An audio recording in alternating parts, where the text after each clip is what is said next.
The first time a billionaire grabbed my hand, I was standing in the middle of someone else's wedding, half convinced my own life was about to fall apart. The second time he grabbed my hand, there were cameras flashing his ex watching us like a hawk, and I was technically being paid to be his girlfriend. The last time he grabbed my hand, I was in a white dress, walking down the aisle in the garden of a house I never thought I'd own, and I wasn't pretending anymore. If you'd told me all of that would start with 5 borrowed minutes and a bad pair of heels, I would have laughed in your face. Back then, I was just Tamara, the event planner people yelled at when the napkins weren't the exact shade of cream they'd pinned on Pinterest. That night, I was at this massive estate in Connecticut, the kind of place with its own name carved into stone and more bathrooms than I'd seen in my entire childhood. The bride's mother was screaming at the caterer because the salmon looked too basic. The string quartet had somehow made a love song sound like a funeral, and 50 white doves that were supposed to be released during the ceremony had escaped and were somewhere on the property committing artistic crimes on priceless antiques. My company, Elegant Moments, was 3 months behind on rent. My assistant had just quit because I couldn't pay her on time. My mother's cancer bills were stacked in my inbox like a threat. A champagne flute shattered right next to my feet, glass spraying my burgundy heels, and I didn't even flinch. I just pointed a busboy toward it and kept going. Broken glass I could handle. What I couldn't handle was the email from the hospital with a number big enough to make my stomach turn, or my landlord's voicemail saying things like "final notice." I remember pressing my fingers to my temple, just trying to breathe, when I heard a man's voice behind me say, "So, I'm begging you. Just 5 minutes." I turned and almost collided with him. Tall, dark hair, a little messed up like he'd been dragging his hands through it. Navy suit that fit too perfectly, not to be custom, blue eyes full of pure panic. He was breathing hard like he'd sprinted across the property. Before I could even process it, he grabbed my hand. "What are you doing?" I snapped, trying to pull away because I was working, and also because strange men grabbing you at work is usually not a good sign. His grip was firm, but not rough, more desperate than anything. "Just 5 minutes," he said, voice low. "Pretend you know me. Please." I followed his gaze over his shoulder and saw her. Emerald green dress, high heels clicking with military precision, face perfectly made up, and locked in that tight, rich girl smile that says, "I get what I want eventually." She was scanning the crowd like she owned every person in it, and was annoyed one had gone missing. The way he looked at her. It wasn't fear exactly, more like exhaustion, like somebody who hasn't had a moment of peace in months. I knew that feeling. I'd seen it in my mom's eyes the first time they mentioned experimental treatment and not covered by insurance in the same sentence. "Sir, I'm working," I said, trying to keep my voice professional, even though my heart was racing. "I don't have time for whatever game this is." "I'll pay you," he blurted out. "Name your price." "I know this is crazy, but she's going to corner me and I can't do it again, not tonight. You're the only person here who doesn't know her." The emerald dress was getting closer, heels getting louder. I should have walked away. This was ridiculous, unprofessional, borderline dangerous. But something in his eyes, the panic sitting on top of that bone-deep tired, hit a place in me that was already cracked. 5 minutes, I heard myself say. That's it. The relief on his face was almost painful to look at. "Thank you," he breathed. "Thank you so much." He laced his fingers through mine like he'd been doing it for years and pulled me toward the gardens. We slipped behind a row of tall hedges, the music fading under the sound of my pulse in my ears. He smelled like expensive cologne, something warm and woodsy, and my brain, because it's rude like that, started cataloging details even while I was freaking out. Patek Philippe watch Italian shoes cufflinks that probably cost more than my beat-up Honda. This wasn't just a wealthy guest. This was another tax bracket entirely. "Have you seen Harrison?" The woman's voice snapped from the other side of the hedge. Tall, dark hair, probably looking miserable. So that was his name. He glanced down at me. I didn't say anything, just forced my body to relax into his, like this was the most natural thing in the world. When she rounded the hedge, I was mid-laugh at some fake joke, my hand still in his, my shoulders loose. She stopped dead. "Harrison," she said slowly. "I didn't know you were bringing someone." "Veronica," he said, his voice suddenly smooth, almost bored, though I could feel his tension all the way through our joined hands. "This is Tamara. Tamara, this is Veronica. She's the bride's cousin." Liar, I thought, and smiled anyway. "It's really nice to finally meet you," I said. "Harrison has told me so much about the family." Her eyes narrowed.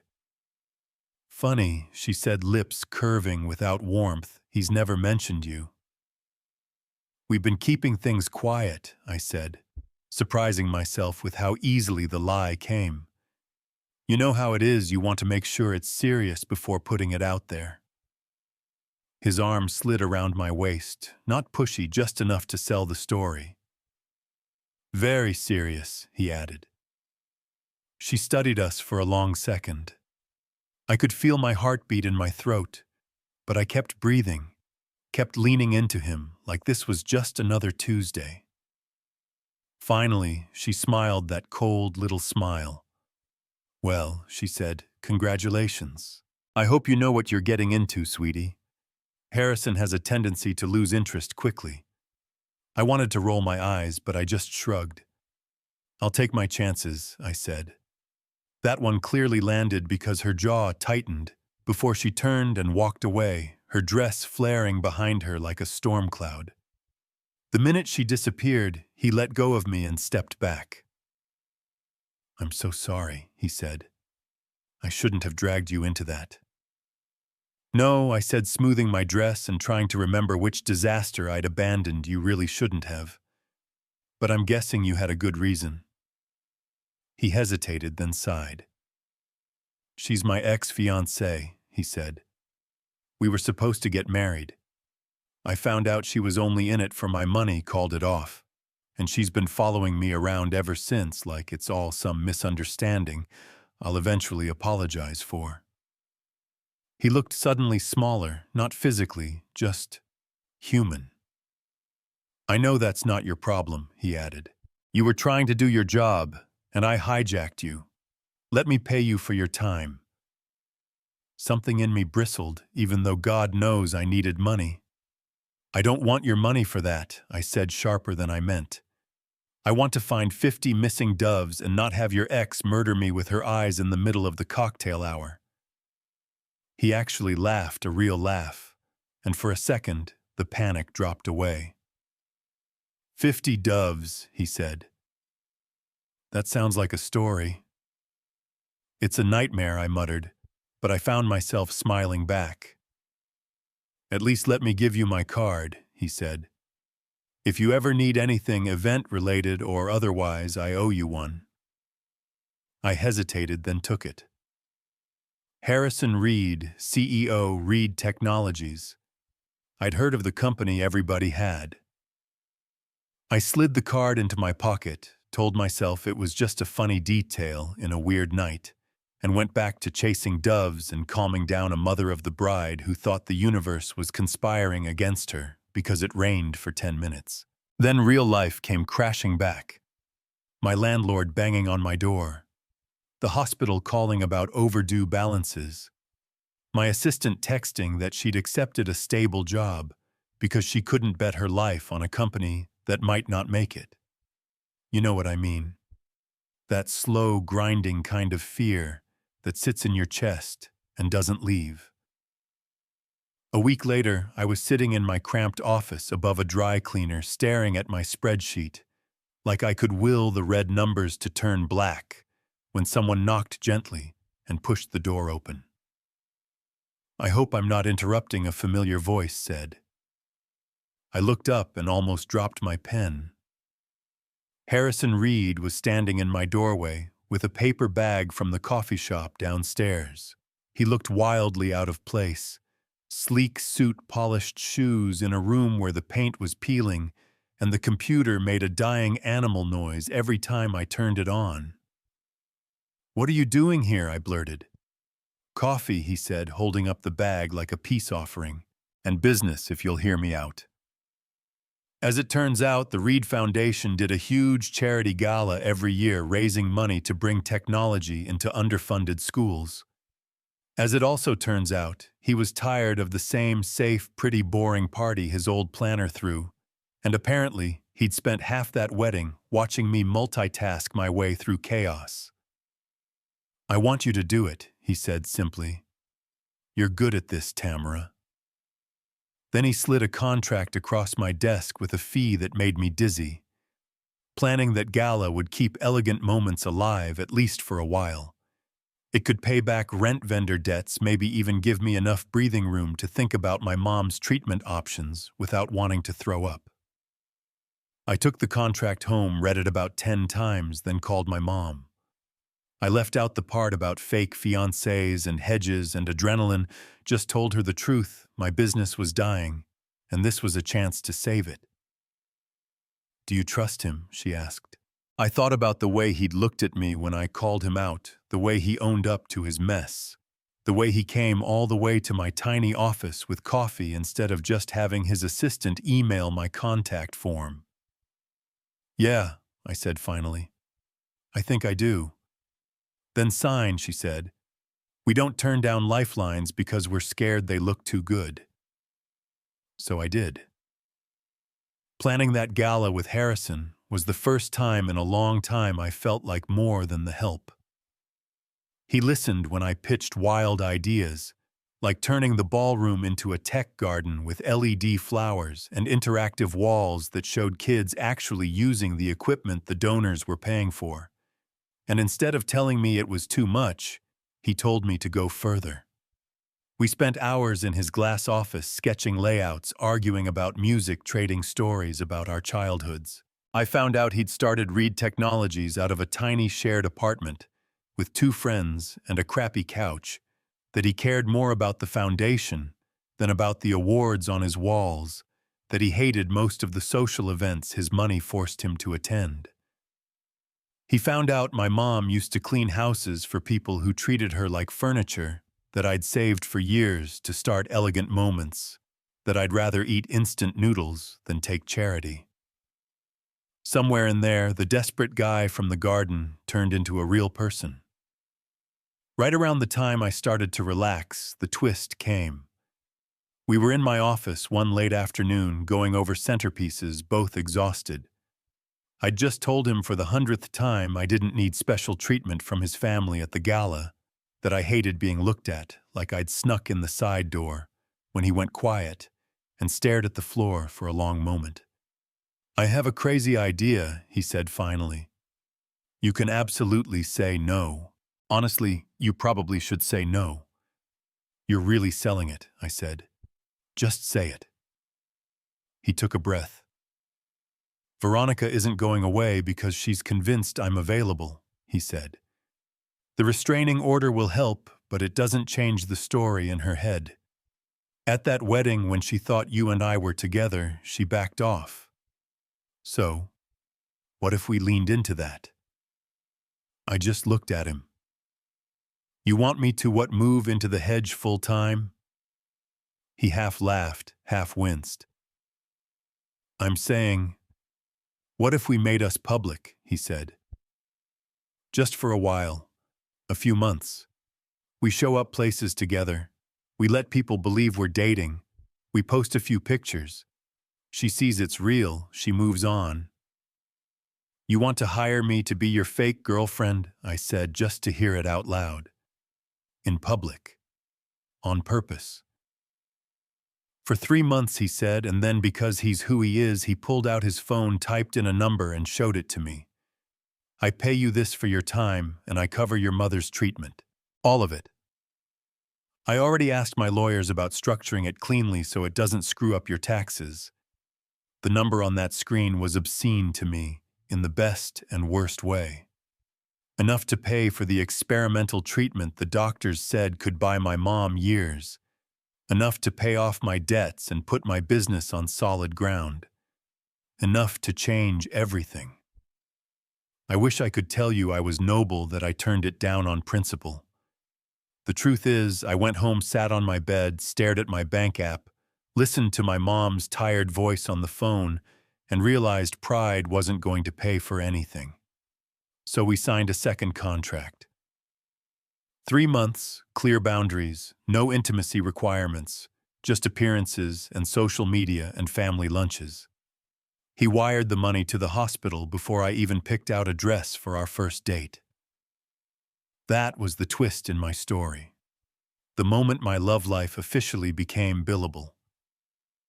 At first, it was exactly what we agreed on. Fancy dinners, where paparazzi just happened to be outside charity events, where his hand stayed on my back a little longer than necessary. A theater date where he kissed my temple in front of Veronica on purpose, and I heard her suck in a breath from across the room.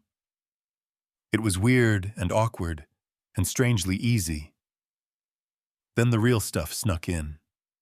The night the hospital called to say my mom's scans looked good, and I came back to the table sobbing, and he hugged me like his life depended on it. The morning he showed up at my mom's chemo session with her favorite pastries, because I'd mentioned once that hospital coffee made her gag. The way his family welcomed me into Sunday dinners like I'd always been there. His mom insisting I call her Patricia, his dad slipping me embarrassing stories about Harrison's teenage years, his sister Autumn pulling me aside in the garden and saying, "He looks lighter with you. Don't hurt him, okay?" Somewhere between the fake Instagram posts and the late-night vendor calls, my feelings stopped caring what the contract said. One snowy afternoon after the doctor told me the words "significant improvement" about my mom, we walked out of this little Vietnamese restaurant he'd brought me to, the kind he used to eat at when he was broke and just starting his company. And he stopped on the sidewalk, snow landing in his hair, and said, "I need to say this, and if it ruins everything, I'll live with it. This isn't fake for me anymore." I think I knew it before he said it, but hearing it out loud knocked the air out of me, because it wasn't fake for me either, not in the ways that mattered. So we did the scariest thing two control freaks can do. We admitted it quietly, just to each other first. We didn't tear up the contract or throw some dramatic tantrum about how love shouldn't be written down. We just started living in the space between what we'd agreed to on paper and what our hearts were actually doing. Of course, because life has a sense of humor that was right about when the outside world found out about the arrangement. Someone leaked enough details to a gossip site to make it clear I hadn't just magically landed in a billionaire's arms, that there had been a negotiation. They didn't have all the facts, but they had enough for the comments section to fill in the blanks. Gold digger, escort, social climber. You name it, they called me that. For a minute I thought about running. Breaking it off, giving everything back, disappearing into some small town where no one cared who Harrison Reed was. Instead, we did something radical. We told the truth. We posted a statement written together at his kitchen table at 2 a.m., explaining that yes, we'd started as an arrangement born out of mutual desperation. He needed to get his ex to let go. I needed to pay for my mother's treatment and save my business.